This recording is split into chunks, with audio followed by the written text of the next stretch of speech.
Assalamualaikum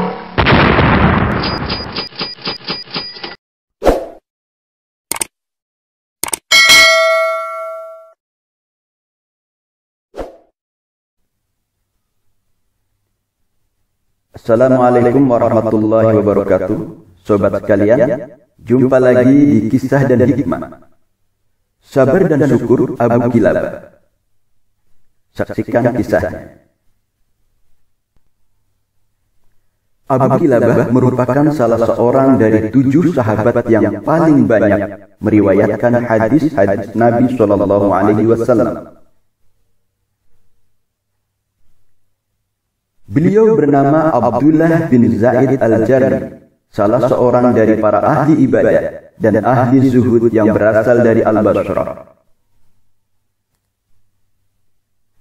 Ibnu Hibban di dalam As-Siqat menyebutkan kisah menakjubkan tentangnya yang menunjukkan kekuatan keimanan Abu Kilabah kepada Allah Subhanahu wa taala. Abdullah bin Muhammad berkata, "Aku keluar menuju tepi pantai untuk memantau kawasan pantai dari kedatangan musuh.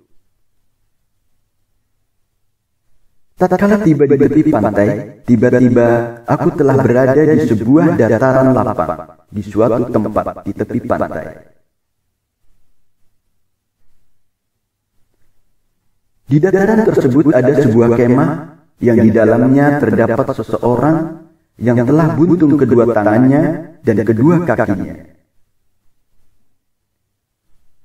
Pendengarannya telah lemah dan matanya telah rapuh. Tidak satu anggota tubuhnya pun yang bermanfaat baginya, kecuali lisannya." Orang itu berkata, "Allahumma auzi'ni an ahmadaka hamdan ukafa'a bihi syukra ni'mataka allati an'amta biha alayya wa faddaltani ala katsirin min khalaqta tafdila." Ya Allah, tunjukilah aku agar aku bisa memujimu, sehingga aku bisa menunaikan rasa syukurku atas kenikmatan-kenikmatan yang telah Engkau anugerahkan kepadaku. Dan Engkau sungguh telah melebihkan aku di atas kebanyakan makhluk yang telah Engkau ciptakan.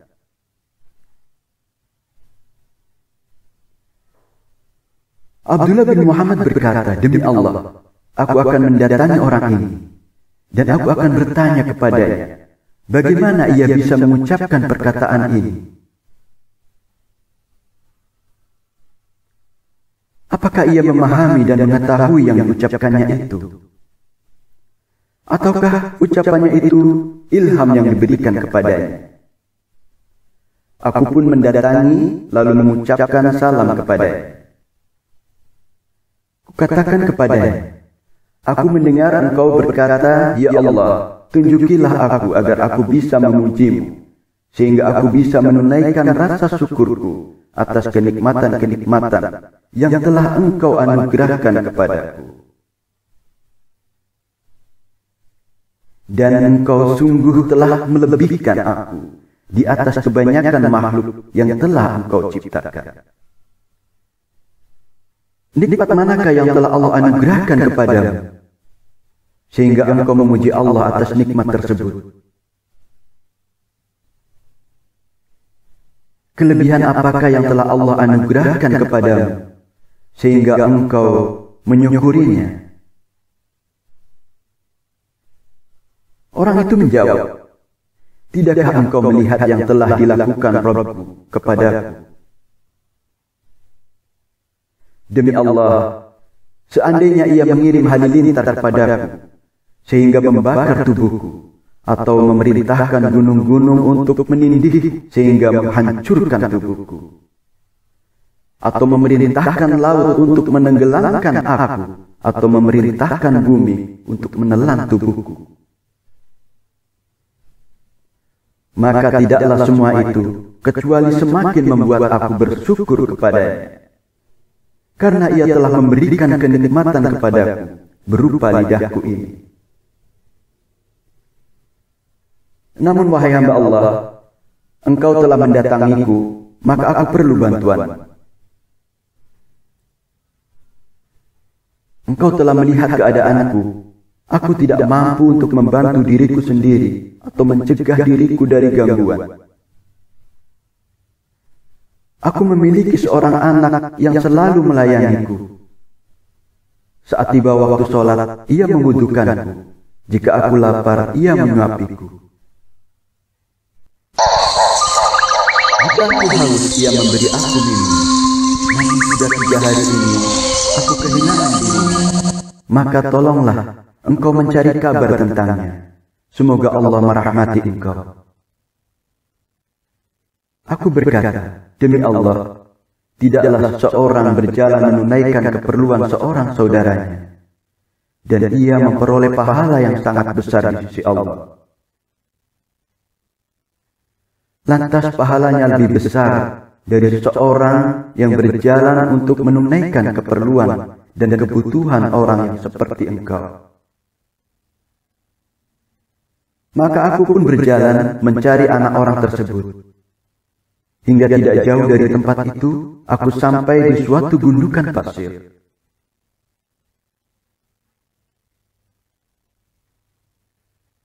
Tiba-tiba aku mendapati anak orang tersebut telah diterkam dan dimakan binatang buas. Aku pun mengucapkan inna lillahi wa inna ilaihi raji'un. Aku berkata, bagaimana aku mengabarkan kejadian ini kepada orang tersebut? Tatkala aku tengah kembali menuju orang tersebut, maka terlintas di benakku kisah Nabi Ayub alaihissalam.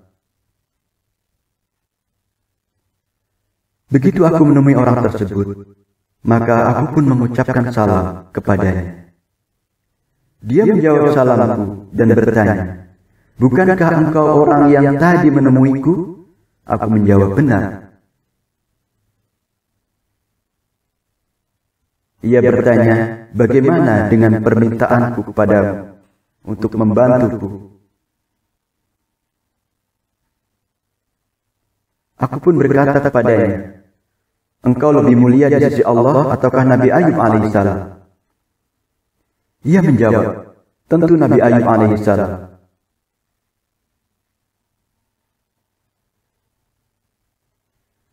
Aku bertanya, tahukah engkau cobaan yang telah diberikan Allah kepada Nabi Ayub alaihissalam? Bukankah Allah telah mengujinya dengan hartanya, keluarganya, serta anaknya? Ia menjawab, iya. Aku bertanya, bagaimanakah sikap Nabi Ayub? Ia menjawab, ia bersabar, bersyukur dan memuji Allah. Langsung saja jelaskan maksudmu. Semoga Allah merahmatimu. Aku pun berkata, sesungguhnya putramu telah aku temukan di antara gundukan pasir, dalam keadaan telah diterkam dan dimakan binatang buas. Semoga Allah melipat gandakan pahala bagimu dan menyabarkan engkau. Orang itu berkata, segala puji bagi Allah yang tidak menciptakan bagiku keturunan yang bermaksiat padanya. Lalu ia akan menyiksanya dengan api neraka. Kemudian ia berkata, inna lillahi wa inna ilaihi raji'un. Lalu ia menarik nafas yang panjang, kemudian meninggal dunia. Aku berkata, inna lillahi wa inna ilaihi raji'un. Besar musibahku. Orang seperti ini jika aku biarkan begitu saja, maka ia akan dimakan binatang buas. Dan jika aku hanya duduk, maka aku tidak bisa melakukan apa-apa. Lalu aku pun menyelimutinya dengan kain yang ada di tubuhnya. Dan aku duduk di dekat kepalanya sambil menangis. Tiba-tiba datang kepadaku 4 orang dan berkata kepadaku, wahai Abdullah, ada apa denganmu? Apa yang telah terjadi? Aku pun menceritakan kepada mereka yang telah aku alami.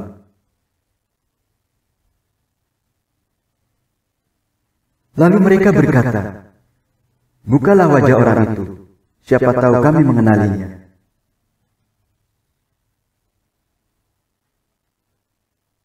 Aku pun membuka wajahnya, lalu mereka pun bersungkur mencium keningnya. Lalu mereka berkata, demi Allah, matanya selalu tunduk dari melihat hal-hal yang diharamkan Allah. Demi Allah, tubuhnya selalu sujud tatkala orang-orang dalam keadaan tidur. Aku bertanya kepada mereka, siapakah orang ini? Semoga Allah merahmati kalian. Mereka menjawab, Abu Kilabah Al-Jarmi, sahabat dari Ibnu Abbas. Dia sangat cinta kepada Allah dan Nabi SAW. Lalu kami pun memandikan dan mengkafan dengan pakaian yang kami pakai. Lalu kami mensolati dan menguburkannya. Setelah usai mereka pun berpaling pulang. Dan aku pun pergi menuju pos penjagaanku di daerah perbatasan. Tatkala malam hari tiba, aku pun tidur. Aku melihat di dalam mimpi, ia berada di taman surga dalam keadaan memakai 2 lembar kain dari kain surga, sambil membaca firman Allah, Salamun alaikum bima sabartum, fa ni'ma uqbad-dar.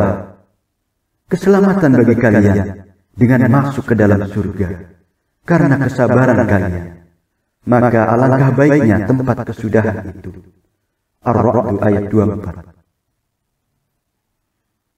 Aku bertanya kepadanya, bukankah engkau adalah orang yang aku temui?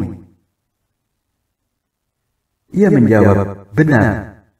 Aku berkata, bagaimana engkau bisa memperoleh ini semua? Ia menjawab, sesungguhnya Allah menyediakan derajat-derajat kemuliaan yang tinggi yang tidak bisa diperoleh kecuali dengan sikap sabar tatkala ditimpa bencana, dan rasa syukur tatkala dalam keadaan lapang, dan tentram bersama dengan rasa takut kepada Allah, baik dalam keadaan sendirian maupun dalam keadaan di depan khalayak ramai. Hikmah. Sifat sabar menjadikan seseorang tidak mudah terguncang hatinya oleh penderitaan. Hatinya sudah betul-betul teguh dalam menghadap Allah Subhanahu wa Ta'ala. Allah akan memberikan pahala yang berlipat ganda dan kedudukan yang tinggi karena kesabaran. Wallahu a'lam bishawab. Semoga kita dapat mengambil hikmahnya. Wassalamualaikum warahmatullahi wabarakatuh.